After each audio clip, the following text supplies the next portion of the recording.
We are all a work in progress, especially when it comes to our careers. As a student myself, I know the path ahead is not always clear, and that's what makes it yours to shape. I'm Jay, and this is Careers in Progress, where I chat to people across industry, alumni, and the world of work to break down how careers actually come together so you can feel more confident shaping your own path.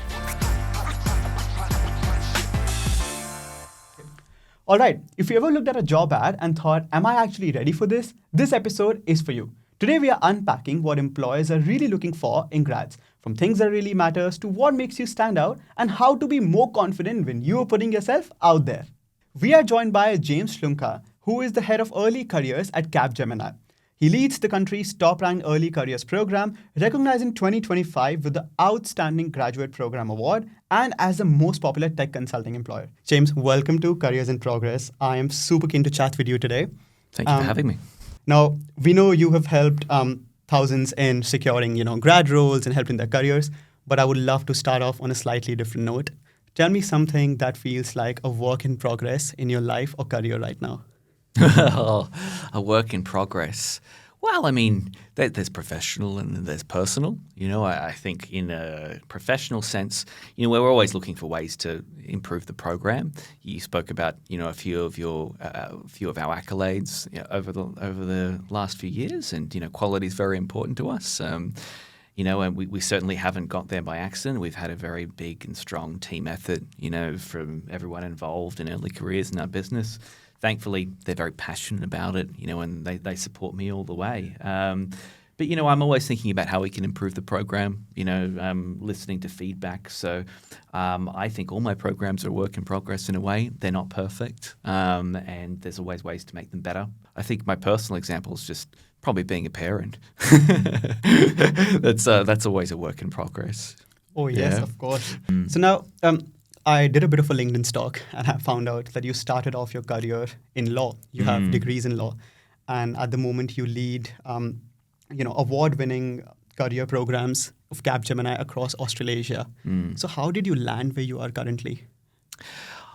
Well, I was, I entered the law, and very quickly I was looking for something else to do. Found it very all-encompassing, and I was just at a Christmas party. One day it was my wife's best friend's sister. Would you believe it? It was that degree of separation. Was sitting there, and she had a law degree, and she told me that she was doing management consulting.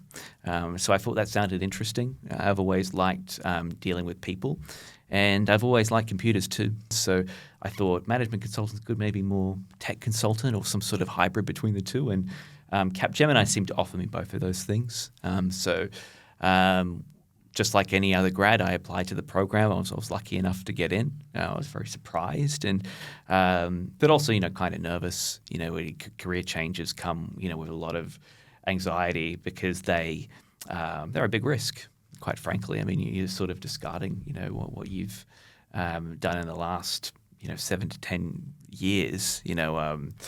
I done postgrad, by the way, for context. So I was like, well, this is huge. This is a huge change, but I decided to go with it. I took the risk, and I'm very happy that I did. I was initially in our SAP stream in SAP. So in SAP is like a big, huge corporate software system, and we have a license to implement SAP for our clients. So we're an SAP implementer. So I started off doing mainly SAP projects. I started in functional consulting, which is not something I never thought I'd be able to do, but I learned to configure systems. I didn't think that option was available to me. I really enjoyed it. Then I went sort of more on the project management sort of path, more the engagement management sort of path. But one thing that I knew that I loved doing throughout that time was mentoring grads who just joined the business, people who just faced SAP for the first time. And I think primarily because I could see myself in their shoes.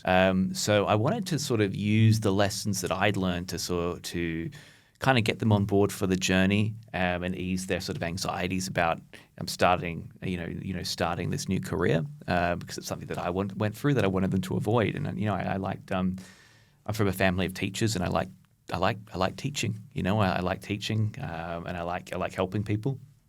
Where I can, and that just became a passion project. Really, it's nothing.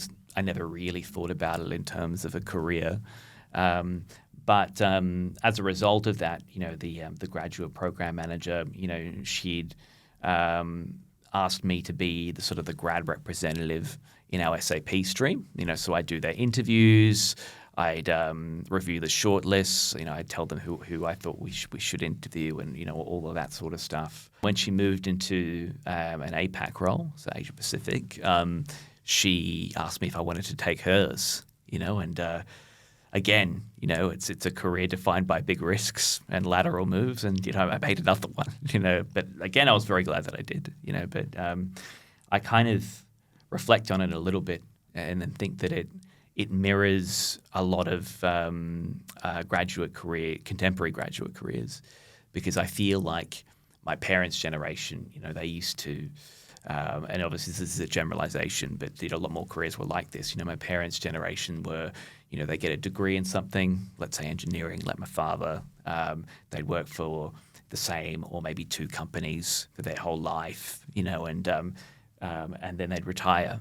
That story would be an odd one now. I see more and more people trying new things, not necessarily moving in a completely linear direction, maybe taking some steps back, maybe going, maybe making a lateral move. So it's kind of more of that lattice-shaped career.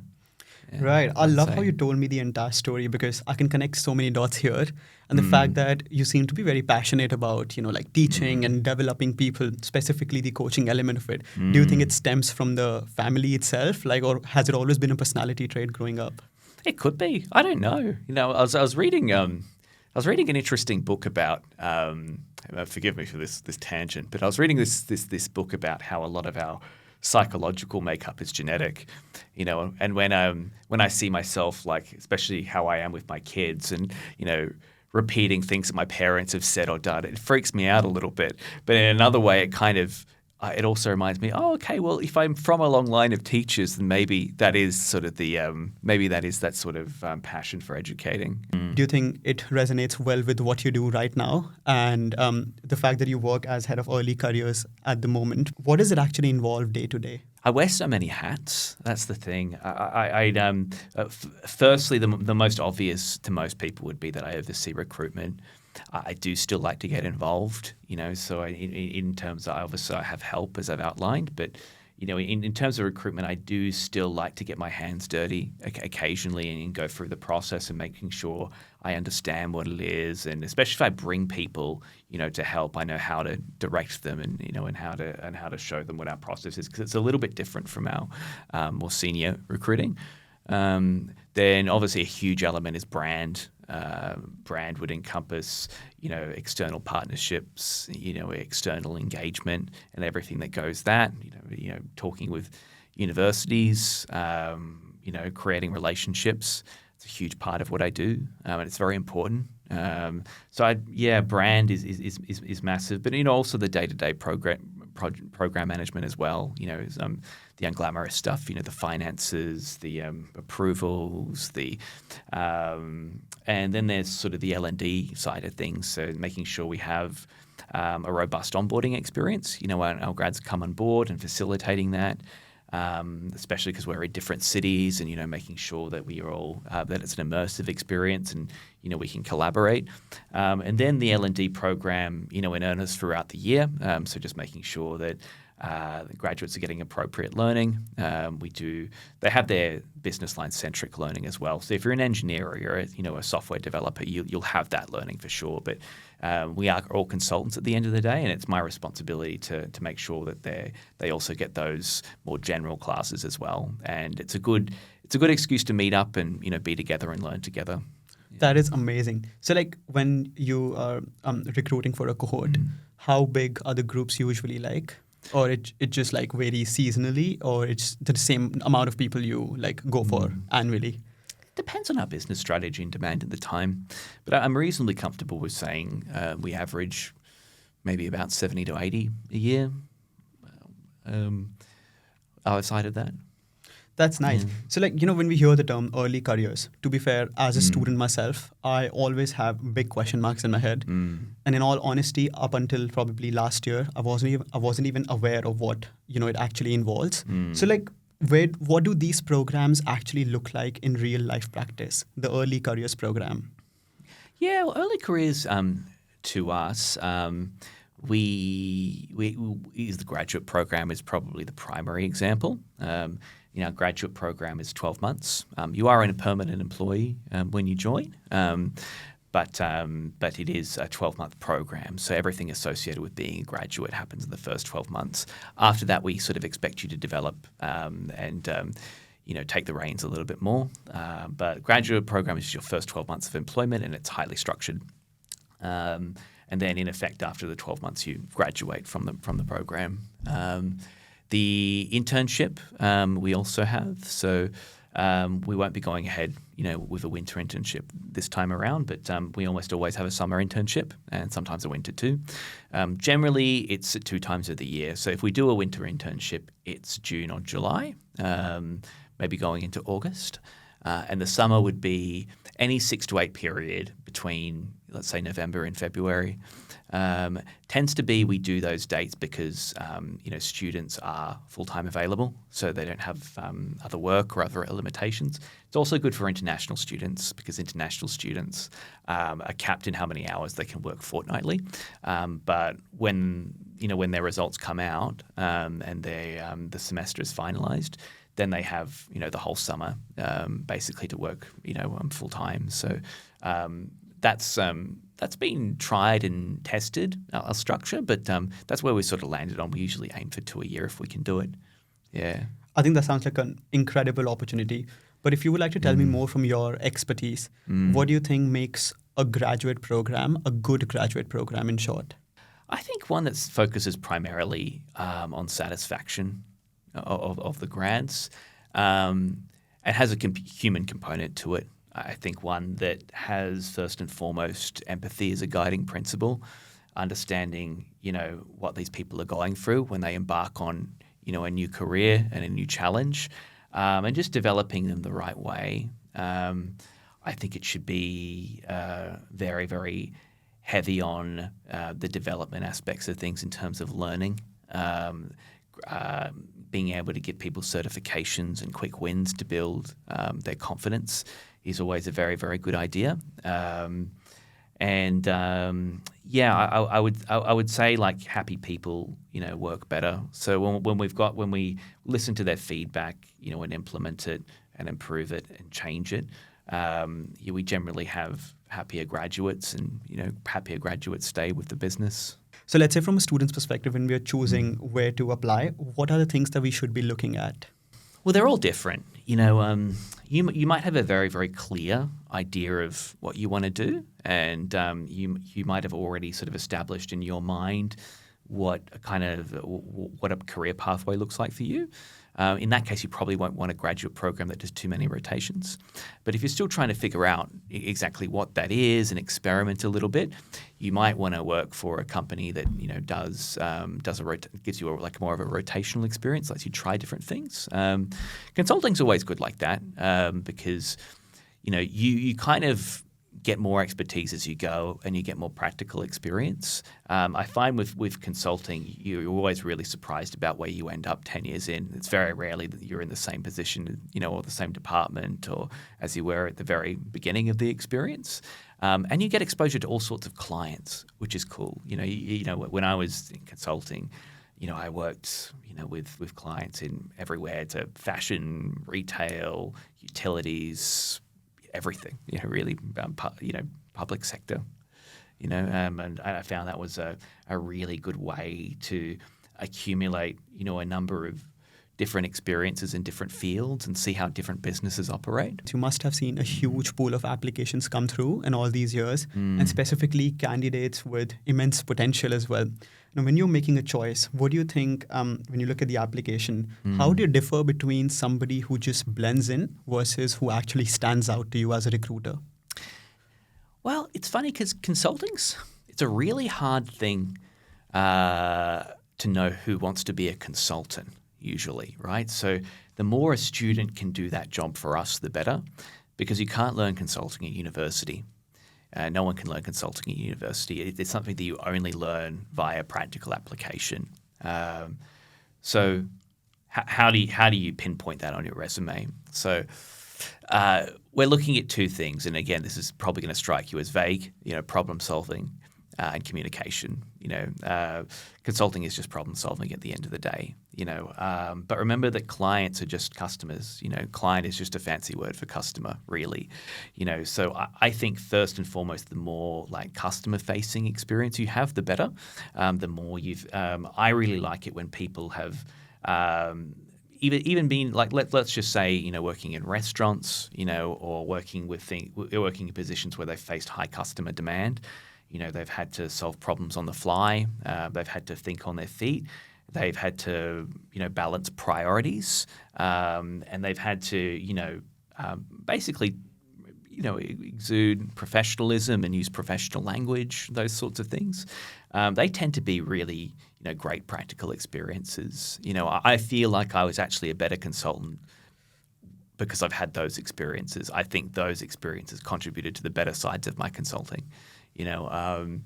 So I like those things. The other thing you can do, I guess, from more of a university point of view, getting involved in consulting societies on campus is really good. If I see that on a CV, or perhaps one of my colleagues sees that on a CV, it's good evidence that this person's pretty serious about a career in consulting.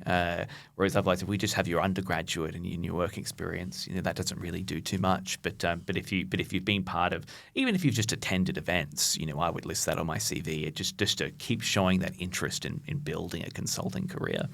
But I do recommend some of those like clubs and societies because a lot of them work with non-for-profits, and they help them solve business problems. So you actually get some practical experience, which is invaluable. If you look at that, you don't really have to sell consulting to people. You already know that this person's on board, and that they want that to be their career. I would say, yeah. Oh, I'm so glad you're touching on the importance of, engaging in different activities during the university time if a potential, students are listening to us today. The fact that you mentioned that even though customer-facing roles, so let's say a student is doing side gigs while studying and working potentially part-time and casually. So you think even you're applying for consulting and grad roles, you should still mention these roles in your CV? Absolutely. Yeah. So do you remember somebody's application on the back of your mind, the potential candidate's application that always stayed with you, like the kind of an impact it had, if you're willing to share with us? Yeah, it's funny. I mean, this is some really left field advice, but I mean, I've had some people who put something really weird and wonderful on their CV. Like there was a guy who told us he was incredibly. I mean, the rest of the CV highly professional, obviously well curated, but he also said that he was an incredibly good juggler. And things like that. I mean, if I read that, I'm bound to remember, crikey, this is the juggling CV. I say that a little bit tongue-in-cheek, but, the more memorable you can be, the better. I encourage that sort of thing because, when you've got a high volume of applications, it's all about standing out, and from what I've told you, I think the consulting club thing is a way to differentiate yourself. But my principle is differentiation. How are you different? And I always like people with interesting experiences because perhaps they think differently. Perhaps they approach problems from a different angle. And that can be diversity of thought is crucial in our business. You're very experienced with, working with students, as you're telling me now. Yeah. Mm-hmm. If as a recruiter, what are some myths that you would like to bust in regards to getting into grad roles? Probably the most pertinent one for your audience would be international students. We do hire international students. They do require a 485 visa to begin. That's why I always recommend, when they get their results, just make sure that you apply for your bridging visa on that day. That would be very, very important advice to give. That way, your 485 will be granted far sooner. Maybe the second one, I feel like this is more consulting specific, but I think people have this idea that, to be in consulting that you need to be some sort of extrovert. I find all sorts of personality types are fairly well represented in consulting. In fact, even some of our most senior executives I would consider to be introverts. When you think about it in a way, a lot of consulting is really trying to understand, the customer's point of view, the client's point of view, and introverts are quite good at that because they like to listen. And they're perhaps a little bit better at that active form of listening. So maybe they can, empathize and understand even a little bit better. But I guess the rule of thumb is that, no personality type necessarily leads to, one kind of, it leads to better or worse consultants. People have different strengths and weaknesses, but all seem to thrive. So now if I would like to go on the complete opposite side of the coin, now that we debunked some myths, what do you think amongst the student community, something that they underestimate a lot about themselves? Have you noticed a pattern? They tend to undervalue some of the experiences that they've had, and just position themselves and think of themselves as ill-qualified because they don't, they've worked in university, for example. I think that's a really good sign of someone that's proactive, and all-encompassing. I know what the study demands are like. Very often you're balancing, personal life, study, and, part-time work. But we really value, people who've worked in customer service, because they know how to talk to people, and a lot of consulting is about how to communicate appropriately with others, which is a skill in itself. People whose CV sort of paints a picture of someone that enjoys exposure to other people, or at the very least is, able to work well with their expectations, and be professional. Professionalism is one of the traits that I would consider one of the highest, on my list when I'm searching for someone to come into the business. Amongst the student community, there's a lot of talks about AI screening their applications. And sometimes I also have this thought that when I'm submitting my application, technically a robot is just rejecting me, right? It's not even going to a human. Yeah. Is it like a trend? Is it something that is prevalent everywhere? Would you like to make a comment on that? Not at all. Yeah, no, we don't use AI to screen applications. But also, most of the people in my industry that talk to don't use it either. So I think there is a huge gap between the perceptions of students and the use of AI in recruitment and what's actually happening. Honestly, I can only think of a handful that do it. So now let's say if we talk about the stages of application, let's say a student's CV has been selected and now the recruiter moves on to the next stage, which is the interview stage. So what are those particular things that you would like to assess at this particular stage of interview? The thing about our business, Jay, we're so diverse in what we offer, which is good news to students because, we can cater for a lot of different degrees. But because we have 12 business lines that tend to they all do consulting, but they do a different kind of consulting. So, you could be doing engineering, it could be management consulting, it could be strategy, it could be design. So I have different stakeholders that need different things. So I feel it's incumbent on me to kind of adapt to what they need. And as a result, we actually it looks fairly differently, depend on what we screen you for. Now, usually if we have somebody who, let's say, wants to be a developer or a software engineer or something like that, there's usually a technical assessment and a soft skills assessment. They're usually divided into two. Whereas management consulting strategy, almost always guaranteed there's an assessment center component to it, where you work on a business problem as a group. And we're not necessarily always observing the answers that people give, but also like how they work together as a team. That's very, very important for their practice, right? So it does look fairly different depending on where you sit in the business. But we have all sorts of kinds of different assessments, but that's okay. I have stakeholders with different needs. So as recruiters, when it comes to making the final hiring decisions, what are the small differences that often separates the successful candidates from the ones who literally just miss out from a few margins? Well, sometimes not very much at all, and you have to make really difficult decisions at times, and it's not a pleasant decision because, you're affecting somebody's future, and especially if you have a really, really good candidate. So that's probably the thing that I like doing the least. Which is probably completely unsurprising. If you're being interviewed, and if you're being screened, your soft skills are really on show there.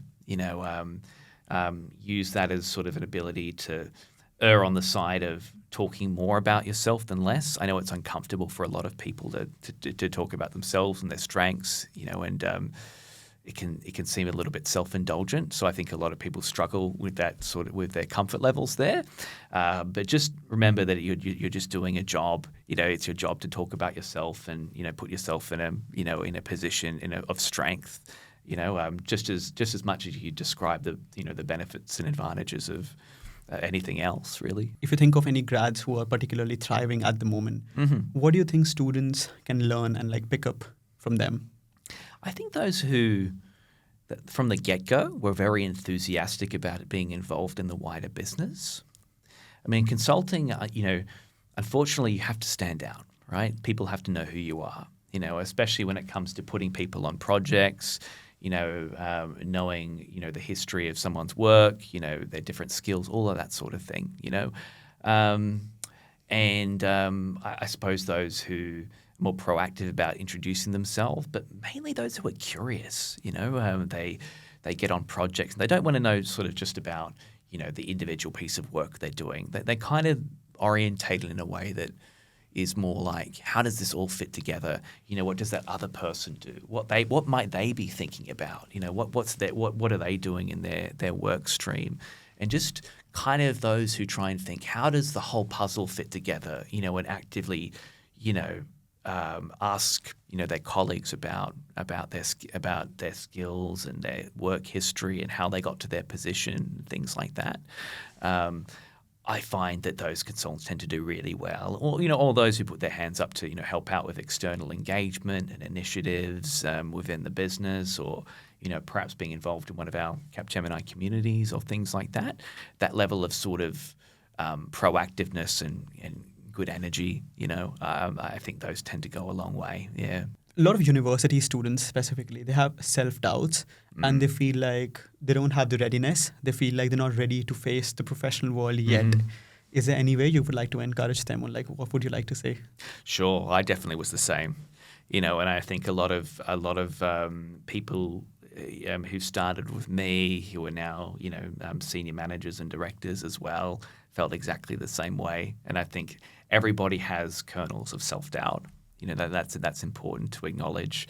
And those might stay with you to some degree or another, no matter what success you achieve. It's that's very internal. But believe me, if you have the right attitude and you're curious and you ask questions and the right mindset, usually things work out pretty well. I don't doubt that there's a huge role of luck and things like that. But most of the examples I see, where people merely show up, they dress, talk professionally, they treat others with respect, they try their best, they ask questions. Those people almost always tend to do well. Those are the very, very, even if you do those sort of simple things, it might take a few years for you to truly find your feet. It certainly took me a while, but you'd be surprised if you just commit and are willing to sort of embrace the discomfort and passage of time. You'll be surprised at how much you've learned, when you look back on things, And I know people just have to take my word from it. Students will just have to take my word from it. But most of the time, things do work out, and that can give you a lot more self-belief. Now that you're talking about, specifically working with students and, making them industry ready, have you come across any moment where you felt, oh yes, he or she is the person that has really grown throughout this program? If you're willing to share with us any success story. I certainly had some examples over the years where, there were people who, came to me early on, or it was raised that perhaps, they were struggling, early on in the program. But the measure of it was how they responded to that feedback. People didn't fall to pieces, but really listened intently to the feedback and put it into practice.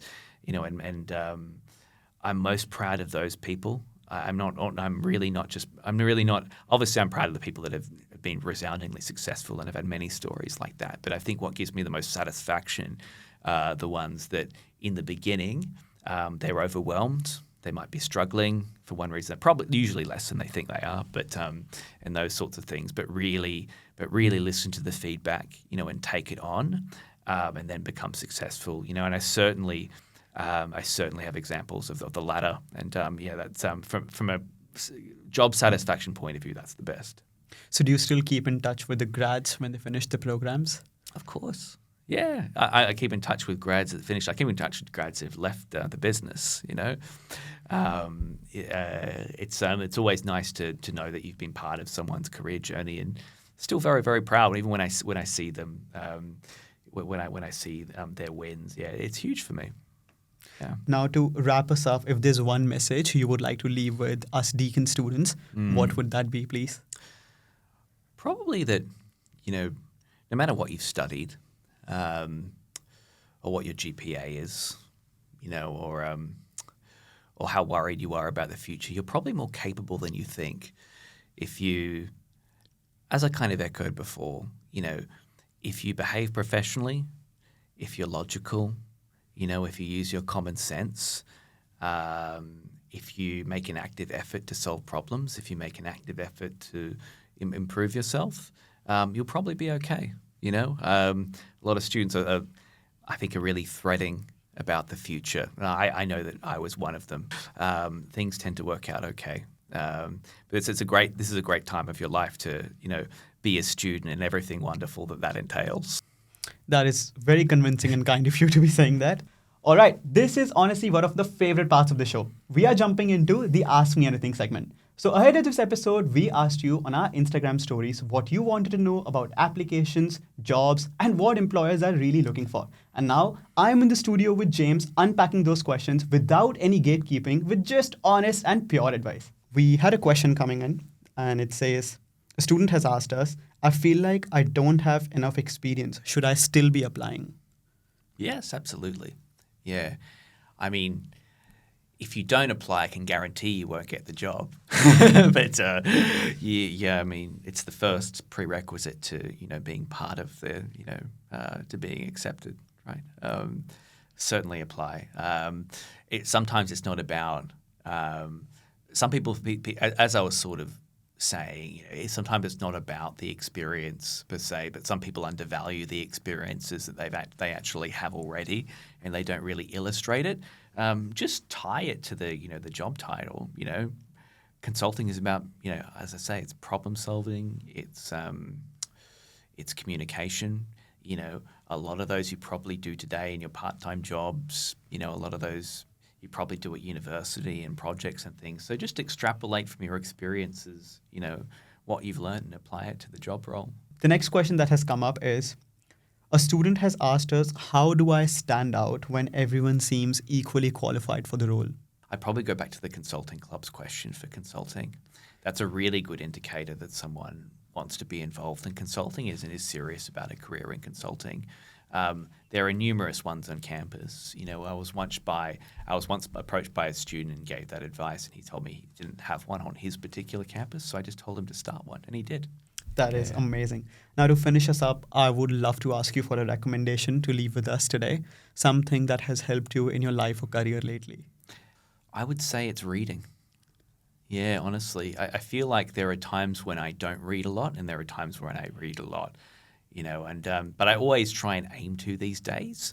And the reason I think that I do that is because when I read, I tend to have more words at my disposal. Things tend to make sense more. I'm able to hold better conversations with people and senior leaders and subject matter experts. Especially for example, if you're getting into consulting, technology is a good thing to stay abreast of. I would say stay close to the newspapers. If you're more interested in finance, make sure you understand what's going on in the finance ecosystem in the world currently, or if it's technology, what are the latest innovations in technology? Where's it heading? Even if you have to get a subscription or something to get quality news,